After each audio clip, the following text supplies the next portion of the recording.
This is what a sound wave sounds like, but what does a sound wave look like? Well, the air through which the sound wave is traveling looks something like this. But if you want another visual representation of the sound, we can hook this speaker up to an oscilloscope and it gives us this graph. We say that this shape represents the sound wave because if we focus on a single molecule of air, we see that it moves back and forth just like a sine or cosine graph. The horizontal axis here represents time, and the vertical axis can be thought of as representing the displacement of that air molecule as it oscillates back and forth. The center line here represents the equilibrium position or undisturbed position of that air molecule. If we turn up the volume, we see that the oscillations become larger and the sound becomes louder. The maximum displacement of the air molecule from its undisturbed position is called the amplitude. Be careful, the amplitude is not the length of the entire displacement. It's only the maximum displacement measured from the equilibrium position. Another key idea is the period of a sound wave. The period is defined to be the time it takes for an air molecule to fully move back and forth one time. We call this back and forth motion a cycle. We measure the period in seconds, so the period is the number of seconds it takes for one cycle. We use the letter capital T to represent the period. If we decrease the period, the time it takes for the air molecules to oscillate back and forth decreases, and the note or the pitch of the sound changes. The less time it takes the air molecules to oscillate back and forth, the higher note that we perceive. An idea intimately related to the period is called the frequency. Frequency is defined to be 1 over the period. So since the period is the number of seconds per oscillation, the frequency is the number of oscillations per second. Frequency has units of 1 over seconds, and we call 1 over a second a hertz. Typical sounds have frequencies in the hundreds or even thousands of hertz. For instance, this note, which is an A note, is causing air to oscillate back and forth 440 times per second, so the frequency of this A note is 440 hertz. Higher notes have higher frequencies, and lower notes have lower frequencies. Humans can hear frequencies as low as about 20 hertz, and as high as about 20,000 hertz.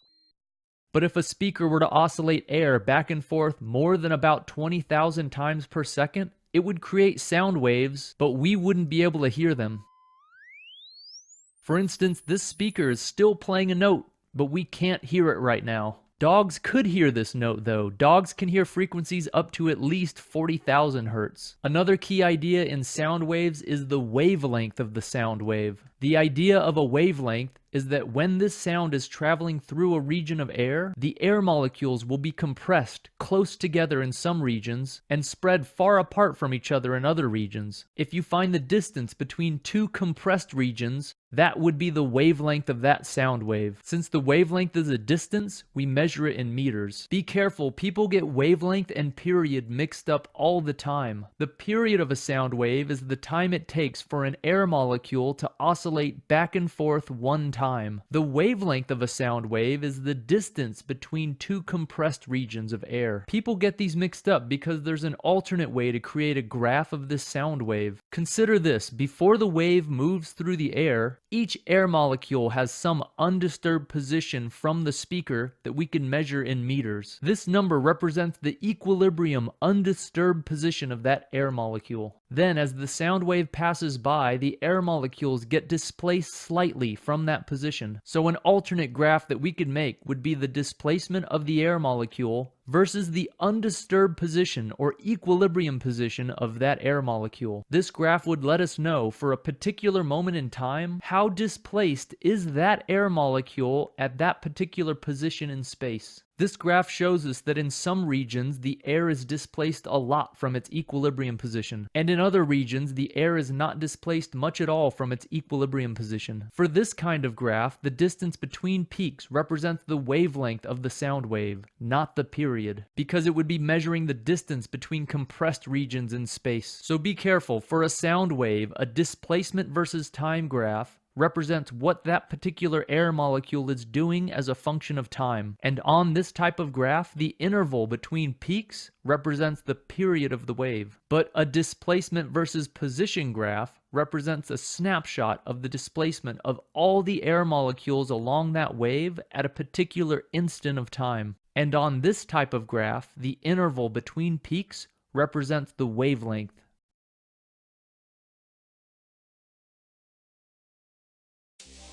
Our world is full of infinite sounds, but how do we actually perceive them?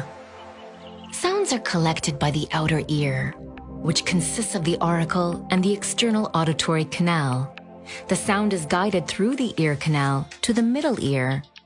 The sound arrives at the eardrum, a flexible circular membrane which starts to vibrate when sound waves strike it. The sound waves are passed on by the movement of the eardrum to the middle ear. In the middle ear are 3 tiny bones, referred to as the hammer, the anvil, and the stirrup. Collectively, they are known as the ossicular chain. These form a bridge from the eardrum to the entrance of the inner ear. Their interaction increases and amplifies the sound vibrations further before these are relayed fully into the inner ear via the oval window. In the inner ear is the cochlea, which is similar in shape to a snail shell. It contains several membranous sections which are filled with watery fluids. When the sound waves vibrate the oval window, the fluid begins to move, thus setting minute hair cells in motion. These hair cells then transform the vibrations into electrical impulses, which are sent via the auditory nerve and onto the brain. What we call noises are actually just sound waves, which are transmitted through the air. Signia. Life sounds brilliant.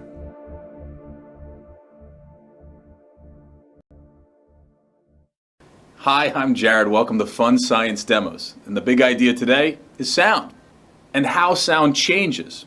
Through science, we've discovered that the faster something vibrates, the higher the sound or pitch. And the slower something vibrates, the lower the sound or pitch. I can show you with my voice. La. My vocal cords are vibrating slower. La. They're speeding up. La. Speeding up. La. They're moving really quickly, so the pitch goes up. I can't show you that through my throat, but I can with these neat little demonstrations. I have rulers fastened to the tabletop. I have a guitar. I have a xylophone. And I'm going to fill a bottle of water to show you that science at work. So let's use these rulers. Again, the slower something vibrates, the lower the sound or the pitch. I can even see that ruler moving slowly. Well, the faster something vibrates, the higher the sound or pitch. Low, high. Slower, faster. Let's check out the guitar. Let's see if we can make that pitch higher by making it vibrate faster. The pitch goes up, the faster it vibrates. Now, let's try the xylophone. You can hear the sound and the pitch go up because that's vibrating much more quickly. This is vibrating slower. Slower, vibrating faster. Now, the water. What's making the sound in there? Well, I'm blowing across the bottle, and the air inside the bottle is vibrating. Slowly. Let's make it vibrate more quickly. I'm going to fill it up with some water. I have some blue food coloring just so you can see it. Now let's try. Oh, you can hear the pitch go up. The sound goes up because that air is vibrating faster. Let's fill it up even higher. See what it sounds like. That air inside is vibrating really quickly, so the pitch is higher. Science is so cool. Don't forget to check out some of our links in our video description. Thanks for watching.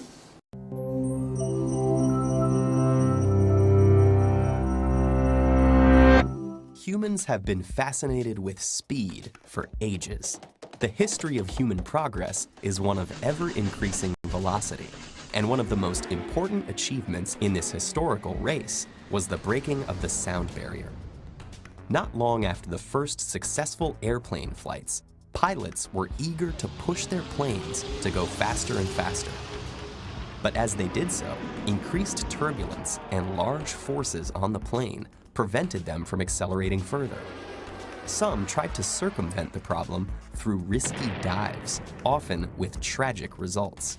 Finally, in 1947, design improvements such as a movable horizontal stabilizer, the all-moving tail, allowed an American military pilot named Chuck Yeager to fly the Bell X-1 aircraft at 1,127 kilometers per hour, becoming the first person to break the sound barrier and travel faster than the speed of sound. The Bell X-1 was the first of many supersonic aircraft to follow, with later designs reaching speeds over Mach 3.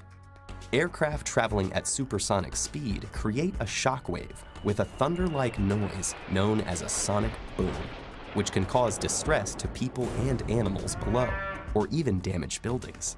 For this reason, scientists around the world have been looking at sonic booms, trying to predict their path in the atmosphere, where they will land, and how loud they will be. To better understand how scientists study sonic booms, let's start with some basics of sound. Imagine throwing a small stone in a still pond. What do you see? The stone causes waves to travel in the water at the same speed in every direction. These circles that keep growing in radius are called wave fronts. Similarly, even though we cannot see it, a stationary sound source, like a home stereo, creates sound waves traveling outward. The speed of the waves depends on factors like the altitude and temperature of the air they move through. At sea level, sound travels at about 1,225 kilometers per hour. But instead of circles on a two-dimensional surface, the wave fronts are now concentric spheres, with the sound traveling along rays perpendicular to these waves. Now imagine a moving sound source, such as a train whistle. As the source keeps moving in a certain direction, the successive waves in front of it will become bunched closer together. This greater wave frequency is the cause of the famous Doppler effect, where approaching objects sound higher pitched. But as long as the source is moving slower than the sound waves themselves, they will remain nested within each other. It's when an object goes supersonic, moving faster than the sound it makes, that the picture changes dramatically. As it overtakes sound waves it has emitted while generating new ones from its current position, the waves are forced together, forming a Mach cone. No sound is heard as it approaches an observer because the object is traveling faster than the sound it produces. Only after the object has passed will the observer hear the sonic boom. Where the Mach cone meets the ground, it forms a hyperbola, leaving a trail known as the boom carpet as it travels forward. This makes it possible to determine the area affected by a sonic boom. What about figuring out how strong a sonic boom will be? This involves solving the famous Navier-Stokes equations to find the variation of pressure in the air due to the supersonic aircraft flying through it. This results in the pressure signature known as the N wave. What does this shape mean? Well, the sonic boom occurs when there is a sudden change in pressure, and the N wave involves two booms, one for the initial pressure rise at the aircraft's nose, and another for when the tail passes and the pressure suddenly returns to normal. This causes a double boom, but it is usually heard as a single boom by human ears. In practice, computer models using these principles can often predict the location and intensity of sonic booms for given atmospheric conditions and flight trajectories, and there is ongoing research to mitigate their effects. In the meantime, supersonic flight over land remains prohibited. So are sonic booms a recent creation? Not exactly. While we try to find ways to silence them, a few other animals have been using sonic booms to their advantage. The gigantic Diplodocus may have been capable of cracking its tail faster than sound, at over 1,200 kilometers per hour, possibly to deter predators. Some types of shrimp can also create a similar shock wave underwater, stunning or even killing prey at a distance with just a snap of their oversized claw. So while we humans have made great progress in our relentless pursuit of speed, it turns out that nature was there first.